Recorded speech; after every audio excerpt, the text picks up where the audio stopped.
This is Bruce Bishop for ChronicleT.com. We're back here for week number 12, second week of the playoffs with Tim Alcorn from AM 930 WEOL. And we've had kind of a busy little week going on. To say that a few things have happened in our lives and in the world and in the high school sports world since the last time we sat here and Smitty's did this, that would be a minor understatement, Bruce. But hey, you know, life goes on, the world keeps moving, and so, as you said, here we go. Week 12 for high school football, week 2 for the playoffs, a lot of fun things to talk about. Yeah, we'll start off right off with the thing that you were wrong about, and that would be the Indians in 7. But we're going to move quickly past that because that's ancient history. Boy, we're where we are today. Right? Absolutely. That was like a week ago already. But, you know, 10th inning, Game 7, tie game. I mean, I was pretty close. So what a series it was. What a great series. Absolutely. So last week kind of comes shocking losses in the football world. Boy, the high school football world, at least as far as Lorain County concerned, kind of got turned upside down. The Avon Eagles, the number 1 seed in their region in Division II and ranked number 1 in the state of Ohio, a stunning loss to Avon Lake. Avon Lake beats them 27-26. Avon with the ball late in the ball game, deep in Avon Lake territory.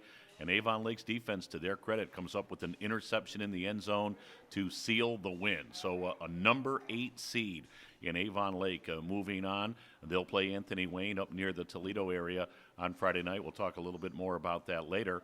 And then, as you said, Midview's magnificent season comes to an end. I mentioned last week when we sat here at Smitty's, they were playing Olmsted Falls for the 4th time in 2 years. They had a great regular season matchup, and Olmsted Falls finally got them in the playoffs. Another tight game, as most playoff games are, but Midview comes up short, 31-28, so the Bulldogs move on. They've got another Southwestern Conference opponent on their schedule this week. They'll be taking on Westlake, so back-to-back weeks for Olmsted Falls in which they play a team right out of their league. But yeah, that's big time when Avon and Midview both go down in the opening week of the playoffs on their home field. That stunned a lot of people as far as the area was concerned. So let's talk about the upcoming week then, exactly where you're going to be and what games are getting covered, and just kind of summarize things a little bit. Yeah, we're going to be busy again. Of course, last Friday night, one other game to talk about as far as Lorain County teams. Actually, there were 2. Boy, Columbia gave a great effort down at Springfield, went to double overtime. They lost that game 40-39 in double OT. I tip my cap. I give all the credit in the world to Columbia head coach Jason Ward. They scored in the second overtime to get within 1. He says, I'm going for 2. I'm going for the win. They came up a yard short, so that would have given them the win and advanced them. But great year for Columbia once again, and a great effort last Friday.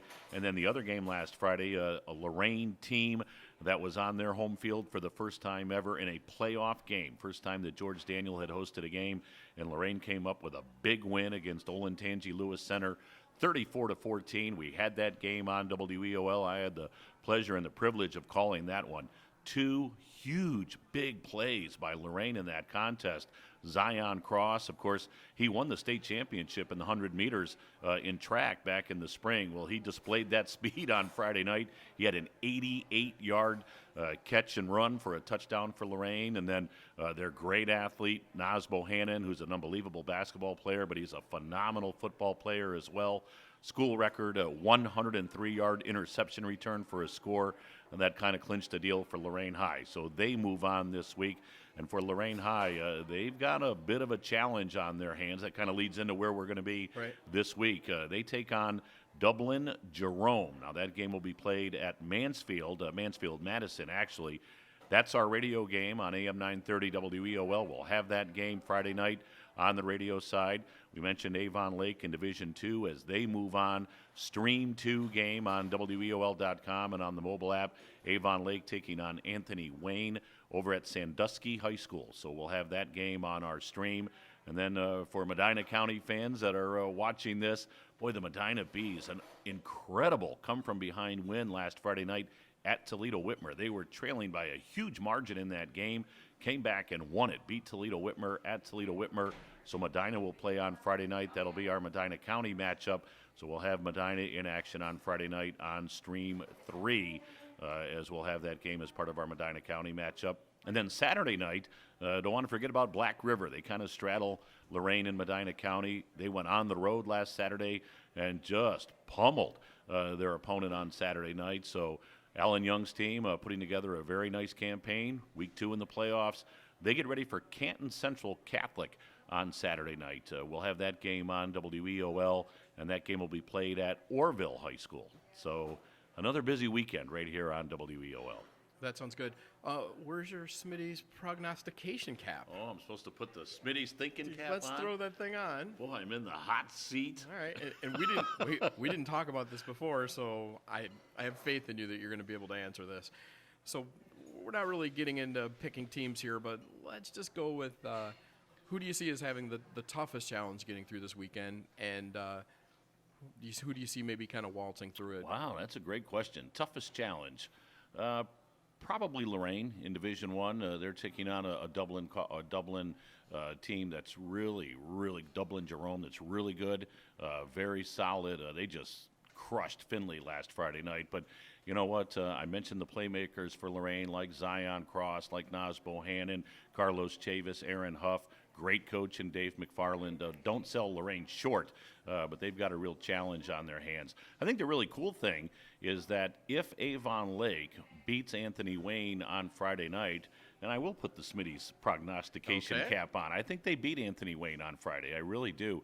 That would set up an all Southwestern Conference Regional Championship game on Friday, November 18th, because no matter who wins between Olmsted Falls and Westlake, that's an SWC team. So how cool would it be a week from Friday to have Avon Lake taking on either Westlake or Olmsted Falls, because that would guarantee a regional champion out of the SWC and a Final Four team out of the SWC. So that would be a really neat accomplishment.